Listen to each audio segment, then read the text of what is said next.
नमस्कार, आप नवयुग टीवी देख रहे हैं और मैं हूं आपके साथ अभिनव कुमार। अभी हम दिल्ली में मौजूद हैं, महरौली के ग्राउंड जीरो पे हमारी मौजूदगी है और आज हम आपको एक ऐसे परिवार से मिलाने की कोशिश करते हैं जिस परिवार का आशियाना अभी से कुछ देर बाद रहेगा कि नहीं रहेगा इसे भी नहीं पता।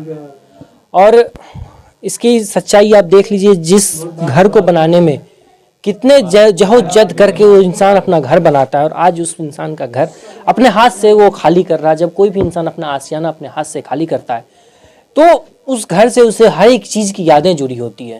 पता नहीं है इस घर में 100 साल से रह रहे होंगे, इनके कई पूर्वज इस घर से रह के चले गए इस दुनिया से, उनकी तमाम तरीके की यादें यहाँ आपको देखने को इनके दिल में, इनके जहन में होगी।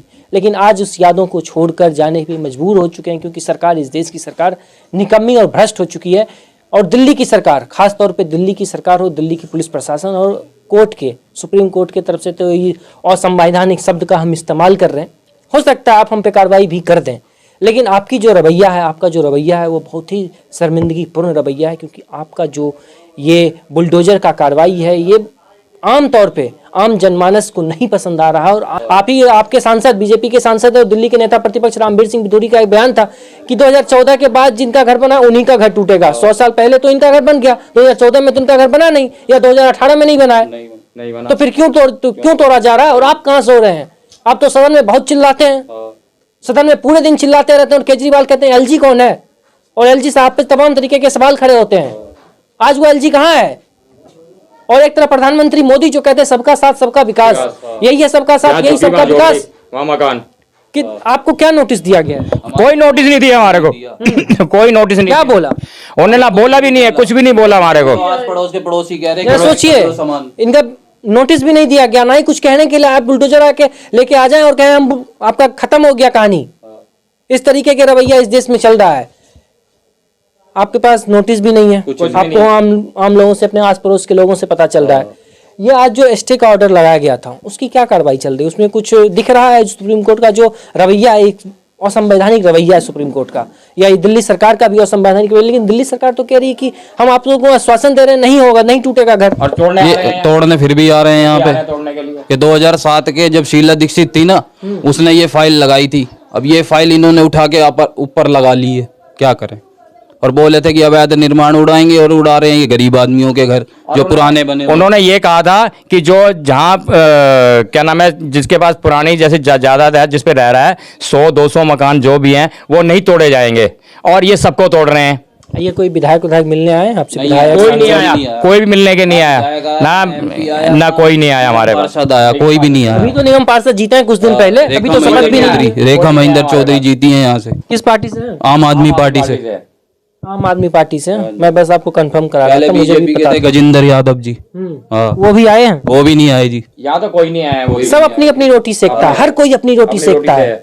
उसको आपसे जब तक आपकी जरूरत होगी तभी आएगा। 5 साल बाद आएंगे, फिर वोट लेने के लिए पैर पे भी पड़ जाएंगे। पैर पे आएंगे, पैर छुएंगे। 4 दिन पहले 5 साल उनके, 1 दिन हमारा। 4 जब से बुलडोजर चल रहा है यहाँ कोई नेता नहीं आया है, और हमारे को आश्वासन दे रहे हैं कि तुम अपना पुराना बिल दे दो, अपना मोबाइल नंबर दे दो, हम आगे भेज देंगे। ये आगे से कोई कुछ समाधान नहीं निकला गया है। ये मनोज शर्मा जी के ऑर्डर थे। ये मनोज शर्मा डाबर जोन सा है, वो निगम पार्षद थे, बीजेपी चुनाव लड़े थे, वो बेचारे हार गए, बीजेपी से थे। हिंदू शर्मा, उन्होंने वो आए हाँ, वो तो आए हैं। उन्होंने तो बेचारों ने बहुत मदद करी है हमारी, और कोई तो नेता आया ही नहीं हमारे पास। 2-2:30 बजे खबर आ जाएगी, कह रहा तुम्हारा, हमें भाई आश्वासन दिया है कि कह रहा तुम्हारा नहीं टूटेगा, और वो जो तोड़ने वाले कहते हैं कि सारा टूटेगा। किसका सुना जाए? अब किसकी सुनी जाए? नेता का सुना जाए, या कोर्ट का सुना जाए, या फिर आम जनता का सुना जाए, या जो बुलडोजर चला रहे हैं उनका सुना जाए? किसका सुना जाए, ये बहुत बड़ा सवाल है। एक तरफ कोई आके कह देता है कि आपका आशियाना नहीं टूटेगा, फिर वहीं चंद मिनटों के बाद कोई आता कहता है अपना आशियाना खाली कर लो क्योंकि हम आपके आशियाने पे बुलडोजर। और हमारे को जो भी आता है ये हमारे को जो भी कह रहा है तुम्हारा तो बिल्कुल टूटना नहीं चाहिए, बिल्कुल भी टूटना चाहिए। मैंने कहा वो तो कह रहे तोड़ रहे हैं। वकील साहब बुलाए थे, राजीव पांडे जी एडवोकेट, वो सुप्रीम कोर्ट के वकील हैं, वो भी आए, वो भी कह रहे हैं जैन साहब तुम्हारा नहीं जाएगा, तुम फिक्र मत करो। मगर हम क्या करें, मजबूर करे कि लोग कह रहे खाली करो। इस तरीके की स्थिति दिल्ली में बनी हुई है। आए दिन पिछले कुछ दिनों से लगातार बुलडोजर की कार्रवाई हो रही है। सुप्रीम कोर्ट का आदेश है कि आज 3 बजे तक का स्टे ऑर्डर लगाया गया, लेकिन उसके बावजूद भी आप बाहर देखेंगे तो बुलडोजर चल ही रहा है। वो काहे का ऑर्डर, काहे का सुप्रीम कोर्ट, काहे का दिल्ली सरकार और काहे का केंद्र सरकार, इस देश में ऐसी इस प्रकार की तानाशाही चल रही है, कोई किसी का सुनता नहीं। अपने अपने मन का है, मेरे मन में जो आएगा वही करेंगे। वो बस दिखाने के लिए जनता को ढकोसला दिया जाता है कि ये सदन है, सदन की कार्रवाई हो रही है, प्रधानमंत्री मोदी का चेहरा है, केंद्र सरकार है, राज्य सरकार है, सुप्रीम कोर्ट है, हाई कोर्ट है, सब अपने सब अंदर खाने से सब एक है। एक किसी का जो आदेश होगा ऊपर से सब वही पालन करेंगे, लेकिन जनता को बेवकूफ़ बनाया जाता है। जनता बेवकूफ़ होती है, बाकायदा बेवकूफ़ होती है, क्योंकि 5 साल पहले इन्होंने ही वोट देके जिताया होगा, अभी भी एमसीडी में वोट देके जिताया, और आज वही अभी से कुछ दिन पहले ही जीत के गए। थोड़ी तो शर्म बची होगी आंखों में, अगर शर्म नहीं है तो फिर तो कुछ कहना ही बेकार है। आप इन्हीं लोगों के पैर पे पड़े होंगे कि एक बार बस मौका दीजिए, एक बार आपको मौका दे दिया, और कहाँ चले गए आपका मौका, और कहाँ गए आप, और कहाँ गया बस आपको। बिजली जी आते हैं, वो भी कहते हैं कि हमें एक बार मौका दे दो, एक बार मौका दे दो। आज तक शक्ल नहीं दिखाई उन्होंने। 2014 में भी बिदुड़ी जी जीते थे, अभी भी बिदुड़ी जी जीते, फिर भी नहीं आए महरौली। बिदुड़ी जी नहीं आए, बिदुड़ी जी नहीं आए। मिलने गए थे क्या? नहीं मिलते हैं कि नहीं? हम नहीं गए मिलने के लिए। मिलते हैं, जो लोग जाते हैं उनसे मिलते हैं। गए हैं कभी मनोज शर्मा ही जाते हैं, मनोज डावर शर्मा है यहाँ का, उनके खास है। बिदुड़ी जी के खास हैं। खास लोगों से मिलते हैं मंत्री जी। मंत्री जी का बहुत बड़ा पहुंच है। मंत्री जी आम लोगों से नहीं मिलते, लेकिन वोट जब लेना होगा ना तो आएंगे, आराम से मिल लेंगे, इनके घर में बैठ के चाय नाश्ता भी करेंगे, उस समय हर चीज करेंगे, इनके घर में बैठ के खाएंगे। हाँ, क्योंकि अपनापन दिखाना है। सही बात। और आज अपनापन कहाँ चला गया आपको भी नहीं पता।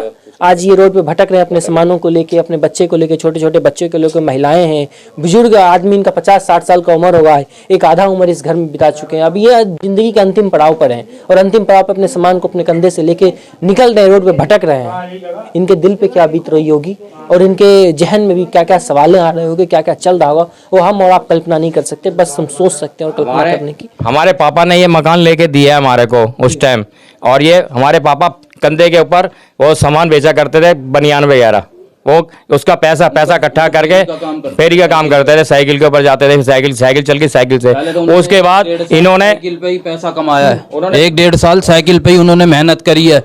कभी यहाँ से छतरपुर, कभी छतरपुर से फतेहपुर, फतेहपुर से महरौली, महरौली से सराय, अंधेरिया मोड़, वहां तक जाके सप्लाई करी है उन्होंने, बेचारों ने बनियान और अंडरवेयर। हाँ, कंधे पे पहले 5 साल, 1 साल उन्होंने कंधे पे काम किया, 10 साल उन्होंने कंधे पे रख के काम किया। उसके बाद उन्होंने साइकिल खरीदी है, और साइकिल भी उस समय कितनी कीमत थी, 35 रुपए की साइकिल खरीदी थी उन्होंने।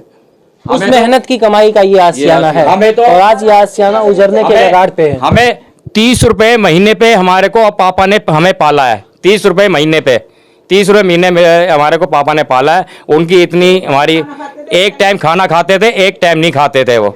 हमें एक टाइम खा के जो इंसान अपना घर बनाया हो, और आज उन्हीं के सामने इनका घर टूट रहा है, उनकी यादगार, उनकी फोटो, तस्वीर लगा रही है, तस्वीर लग रही है, वो भी अभी क्या सोच रहे होंगे कि हम जिस जद्दोजहद से अपने मेहनत के दम पे इस आशियाना को बनाया, आज हमारे बेटे, हमारे पोते उस आशियाना को लेके भटक रहे हैं। पता नहीं अभी से कुछ दिन बाद ये आशियाना, ये यादें इनकी रहेगी या नहीं रहेगी। खरीद के वही सब कुछ गए हैं, सब कुछ गए हैं।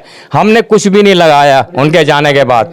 हम सोच रहे थे कि बनाएंगे, लेकिन बनाने के लिए पैसा ही नहीं है, तो क्या करेंगे मैंने कहा। ये बहुत बड़ा दुर्भाग्यपूर्ण बात है कि जब आपका आशियाना आपकी आंखों के सामने उजर रहा होता है, इनके जहन में अभी क्या मैं बोलूँ, दुखों का सैलाब चल रहा होगा।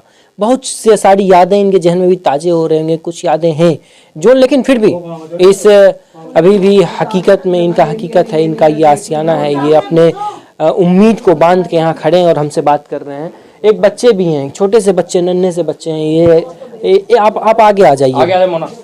ये एक छोटे से 5-6 साल के बच्चे होंगे। इस बच्चे का एक बार 3 साल का बच्चा है, ये छोटा सा बच्चा, नन्हा सा। इसके चेहरे की जरा उदासी देखिए और समझने की कोशिश करिए कि इस देश में किस तरीके से युवाओं को कहा जाता है, बच्चों को। प्रधानमंत्री मोदी हमेशा कहते हैं कि युवा ही इस देश के भविष्य हैं। एक तरफ युवा जो हमारे बगल जिनसे बात हो रही थी, उस युवा का दर्द देखिए, और एक तरफ जो आने वाले भविष्य हैं हमारे। इनकी अभी कोई उम्र नहीं है, लेकिन इस उम्र में भी इन्होंने बहुत कुछ देख रहा है। अपने आंखों के सामने अपने माता पिता को रोते हुए देख रहे हैं। कोई भी बच्चा अपने माता पिता को रोते नहीं देखता, या फिर बच्चा, माँ भी अपने बच्चे को रोते हुए नहीं। आप देख सकते हैं किस तरीके से ये बच्चा अपनी माँ से लिपटा हुआ है। क्या कहना चाहेंगी? मैं बस कुछ नहीं कहूँगी, बस हमें ये हमारा घर मिल जाए हमारे को, या कुछ इसका कुछ हमें मुआवजा मिल जाए। ना टूटे तो ज़्यादा बेटर है। हम अगर बेघर हो गए तो हम कहाँ जाएंगे हम?